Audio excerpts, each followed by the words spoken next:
बच्चों आप सब कैसे हैं। मैं उम्मीद करता हूँ मेरे प्यारे बच्चों आप सब स्वस्थ होंगे।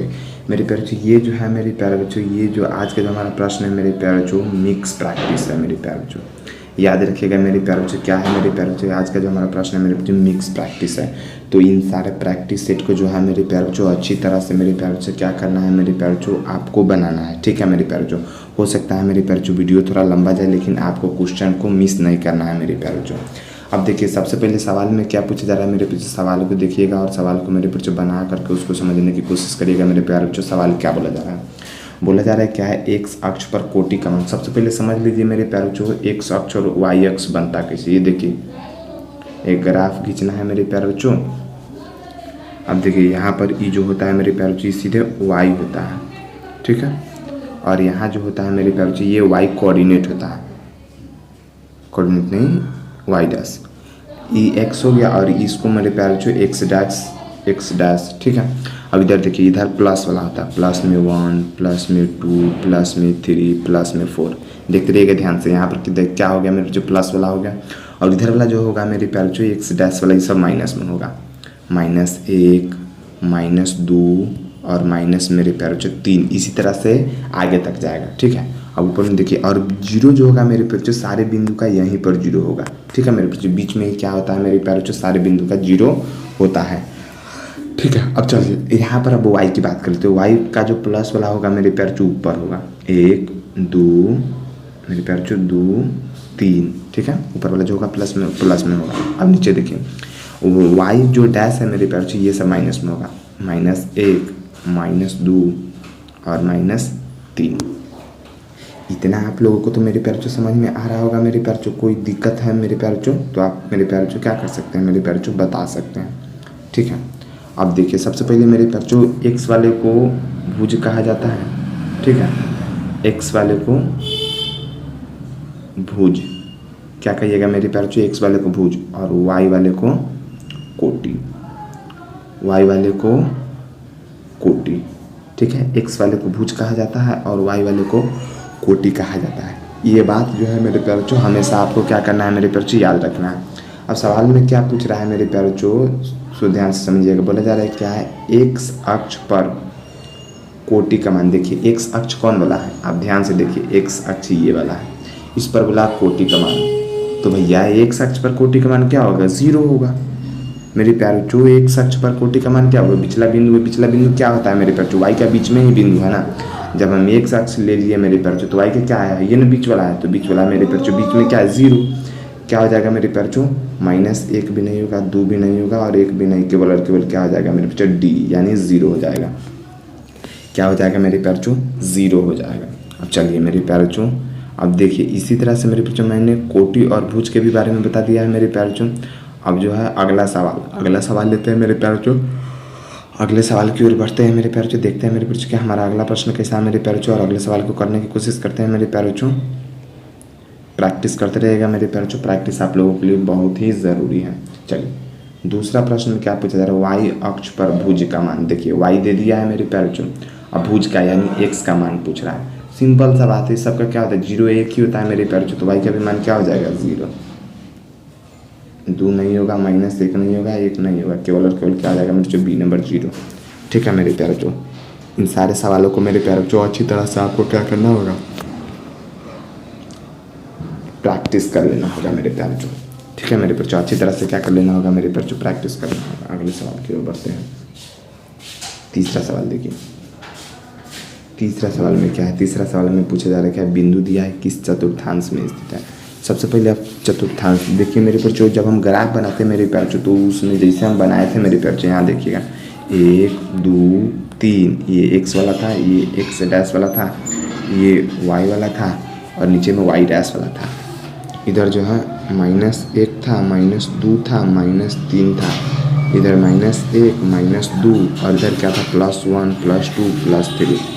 याद रखिएगा मेरे प्यारे बच्चों 1 इसको बोलते हैं 2 इसको बोलते हैं 1 में दोनों प्लस वाला 2 में एगो प्लस एगो माइनस 3 इसको बोलते हैं और 4 इसको बोलते हैं। सबसे पहले क्या दिया है मेरे बच्चों ध्यान से देखिएगा -2 और -3। तो सबसे पहले आपको पता है मेरे बच्चों पहले भुज वाला लिखा था। अगर मैं ऐसे सवाल में मेरे प्यारे बच्चों -2, और -3। इसमें अगर यदि मैं आपसे भुज और कोटि पूछूँ तो आप क्या बताएंगे मेरे प्यारे बच्चों? भुज और कोटि पूछूँ तो याद रखिएगा मेरे भुज जो होगा एक्स वाले को हम लोग कहते हैं, तो -2 जो है -2 क्या हो जाएगा मेरे प्यारे बच्चों? भुज हो जाएगा। -2 क्या हो जाएगा मेरे प्यारे बच्चों? भुज हो जाएगा, इससे कोई दिक्कत नहीं है। और -3 क्या हो जाएगा मेरे बच्चों? तो -3 जो है मेरे बच्चों कोटि हो जाएगा। -3 क्या हो जाएगा मेरे प्यारे बच्चों? तो कोटि हो जाएगा। ठीक है, तो इसमें जो सवाल पूछा जा रहा है -2 और -3, यानी पहले -2 फिर मेरे प्यारे बच्चों -3, यानी x में -2 आना चाहिए, तो x में -2 तो यहीं पर आएगा मेरे प्यारे बच्चों इधर, और -3 कहाँ आएगा? इधर आएगा। तो यानी इस तरह से मेरे बच्चों ये खिंचाएगा, यानी 1 2 3 किस में आया मेरे बच्चों? तीसरा चतुर्थांश में। यानी 1 भी नहीं होगा, 2 भी नहीं होगा, चौथा भी नहीं होगा, केवल क्या हो जाएगा मेरे बच्चों? तीसरा चतुर्थांश में। ठीक है मेरे बच्चों, -2 और -3 किस चतुर्थांश में आएगा? तीसरा। किस में आएगा मेरे प्यारे बच्चों? तीसरा चतुर्थांश में। चलिए मेरे प्यारे बच्चों, इन सारे सवालों को मेरे प्यारे बच्चों आपको अच्छी तरह से क्या करना होगा मेरे प्यारे बच्चों? प्रैक्टिस करना होगा, तब जा कर के मेरे प्यारे बच्चों क्या हो जाएगा? आप लोगों को ज़्यादा से ज़्यादा मेरे प्यारे बच्चों फ़ायदा मिलेगा। इस सवाल को मेरे प्यारे बच्चों आप जितना बना सकते हैं मेरे प्यारे बच्चों, आप उतना इन सवालों को मेरे प्यारे बच्चों बनाने की कोशिश करिएगा मेरे प्यारे बच्चों। चलिए मेरे प्यारे बच्चों, अगले सवाल की ओर बढ़ते हैं मेरे प्यारे बच्चों। अगला सवाल क्या बोला जा रहा है मेरे प्यारे बच्चों? देखिएगा मेरे बच्चों, चौथा जो सवाल है मेरे प्यारे बच्चों, इसमें बोला जा रहा है त्रिभुज के, चौथा सवाल क्या है? त्रिभुज के तीनों कोनों का योगफल कितने डिग्री के बराबर होता है? अगर मान लीजिए मेरे बच्चों मैंने एक समकोण त्रिभुज बनाया है, ठीक है, क्या बनाया मेरे बच्चों? समकोण त्रिभुज, इसका नाम A B और ये C। याद रखिएगा मेरे बच्चों, ये तो हमेशा ही 90 होगा, समकोण में 90 हो गया मेरे प्यारे बच्चों। और प्लस में मेरे बच्चों ये जो दोनों होता है मेरे प्यारे बच्चों 45 45 होता है, ये भी 45, ये भी 45, तो 45 45 कितना हो गया मेरे प्यारे बच्चों? ये भी 90 हो गया।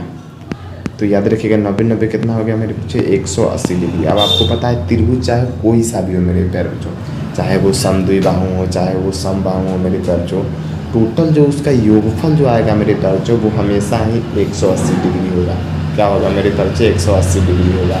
अब इसमें देखिए, इसमें जो हो जाएगा मेरे, A नंबर नहीं होगा, C नंबर भी नहीं होगा, D नंबर भी नहीं होगा मेरे प्यारे बच्चों। अब देखिए मेरे बच्चों, अब यहाँ पर आपसे क्या पूछा जाएगा मेरे प्यारे बच्चों?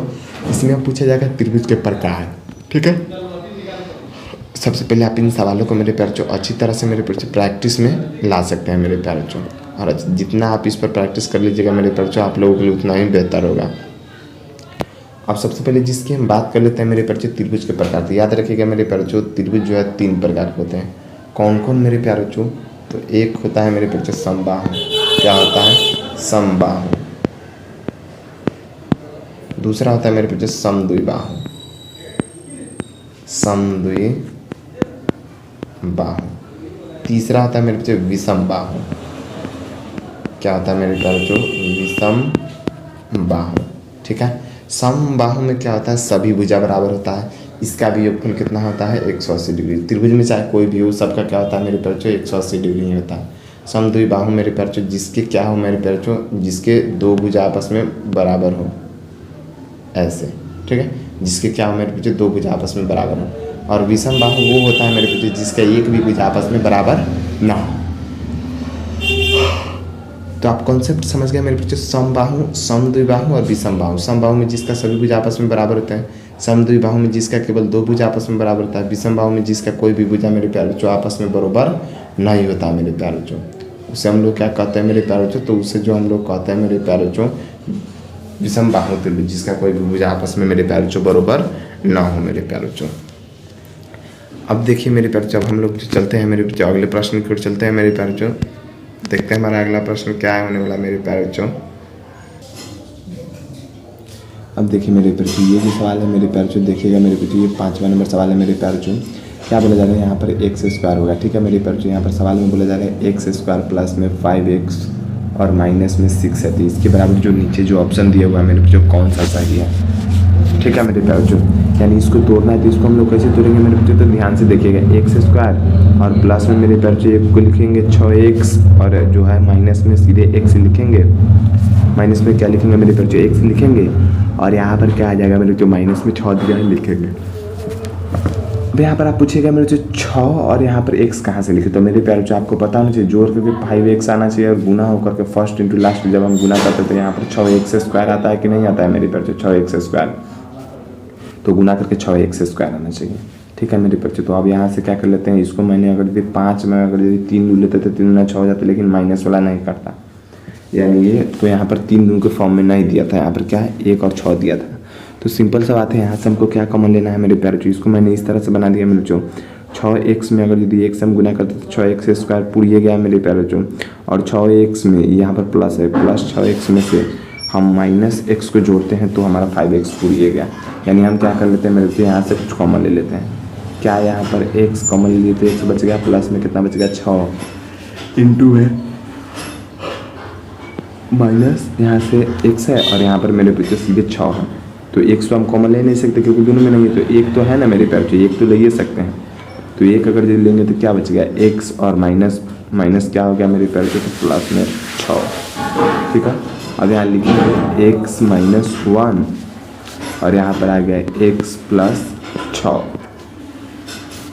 ये जो है मेरे बच्चे आपका किस ऑप्शन में है, ए में, x + 6 x - 1 बिल्कुल ए में है मेरे प्यारे बच्चे। आपका राइट आंसर क्या हो जाएगा, ए।